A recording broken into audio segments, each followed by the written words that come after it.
And finally, the most viral image from the diplomatic and foreign relations world is an image of India's External Affairs Minister Dr. S Jaishankar meeting with Chinese President Xi Jinping. How did that happen? That de-escalated quickly, some would say. Well, this is what diplomacy is really all about. Remember, just about 2 months after Operation Sindoor and barely 10 days after the Indian Army pointed a formal finger at China, calling it everything short of being a direct combatant in Operation Sindoor, helping Pakistan with weapons, helping Pakistan with real-time intelligence in Operation Sindoor, in a live warfare operation between the two countries.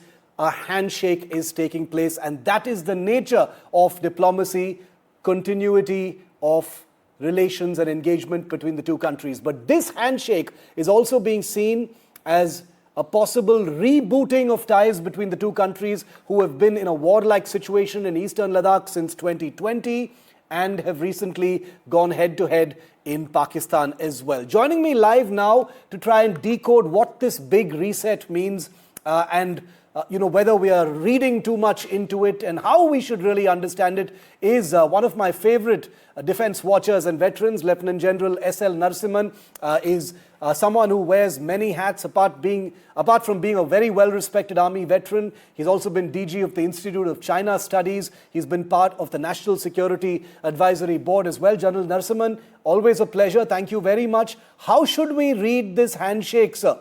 First, short, crisp question to you. Thank you very much for getting me onto the show, Shiv. It's always a pleasure to be on the show. This particular handshake that you're talking about, please understand it was not a bilateral one. Yeah. Mr. Jaishankar was part of all the other foreign ministers who had gone for the SEO foreign ministers meeting, and they were meeting them one by one. So to that extent, it was not an exclusive bilateral meeting. Right. That is point number one. Point number two is, when you meet in such short occasions, I would like to draw your attention not only to Mr. Jaishankar's meeting with Xi Jinping, but also his meeting with the Vice President of China and the Foreign Minister of China.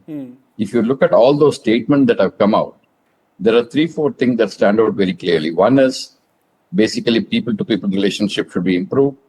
2, the Kailash Mansaro Yatra was thanked because that Mansaro Yatra just finished and people have just come back. The direct flights are yet to commence, so that discussion is on. So I think it is a step-by-step process that we are going through in this relationship. Also, please look at the 3 mutuals that Mr. Jaishankar referred to in his meeting with Mr. Wang Yi. So I think also he mentioned about the trade restrictions on Indian companies in China. So a whole lot of these issues, if you put together, I think we should not get our hopes very high, but I am sure we are also committed to an improvement in the bilateral relationship.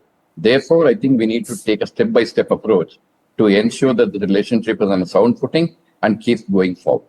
Do you think that this, I'm glad you brought out the fact that this is not a bilateral handshake, it was part of the larger SCO. Do you think this could set the stage for this possible baby steps towards a defreeze in relations, which have seen a drastic downturn since 2020 during the standoff, General Narasimhan? Could it reflect on the ground as well, militarily? Militarily, what has happened was that we had done the disengagement process we completed with the agreement that we signed on 22nd October last year.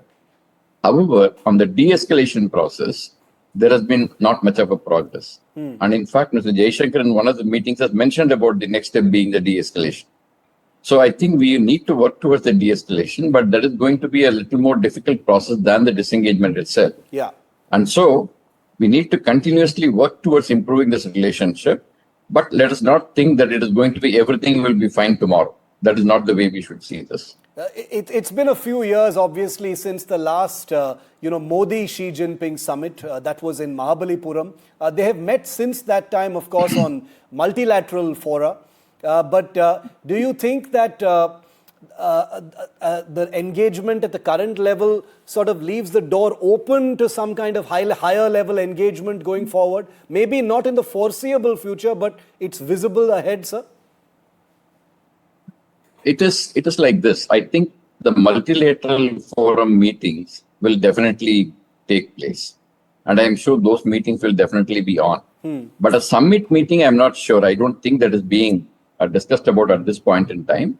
But this meeting could very well be improving the relationship to a position where at a later stage, a summit meeting could take place. I don't think that should be ruled out. But I don't think that it is going to happen very soon in the near future. That is my understanding. You know, I put out on social media earlier today that, you know, diplomacy is not for beginners when I was talking about this particular story. Because, you know, in the public mind, General Narasimhan, sometimes these things are oversimplified. You know, Operation Sindoor has just happened. You've had the Indian Army's deputy chief on the record, you know, enunciating the Army's understanding and appreciation of China's role, you know, in terms of weaponry supply and real-time intelligence and so forth. And then you have what appears to be a fairly cordial handshake, albeit at a multilateral forum.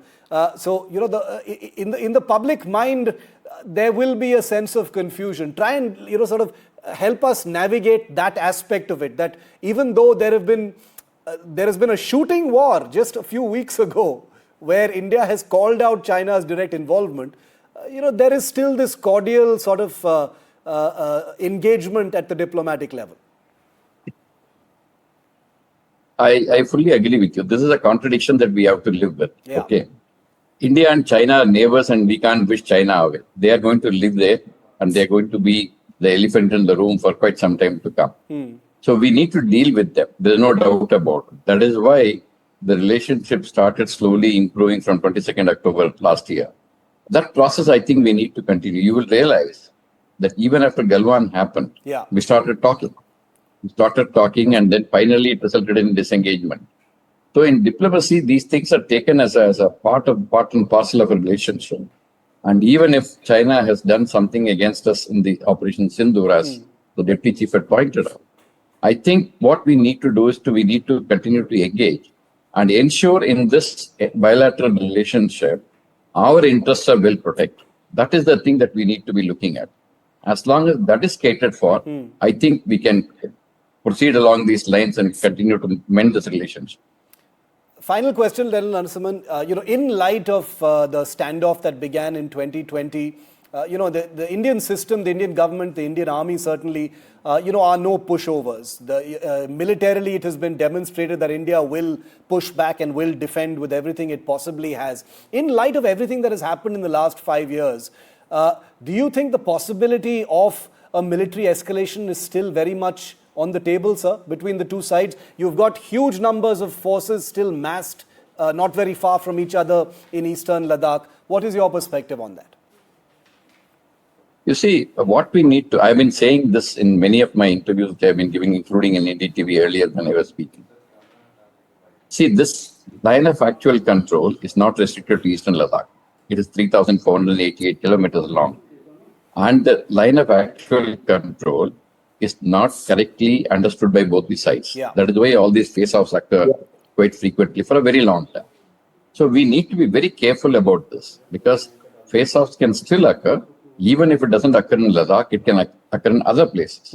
So we should actually be watchful all along this 3,488 square kilometers of the line of actual control. And we should enter into negotiation. There's no problem with that. And both the sides should ensure that these face-offs, even if they occur in future, should not escalate to the level that happened in Galwan.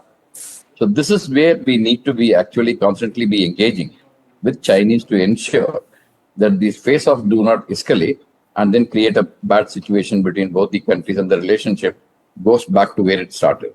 I think that is where I think our concentration should be. General Narasimhan, thanks very much for joining me on this complicated, shape-shifting story. We've also been trying to digest it and process it, but appreciate it very much. Thank you so much, sir.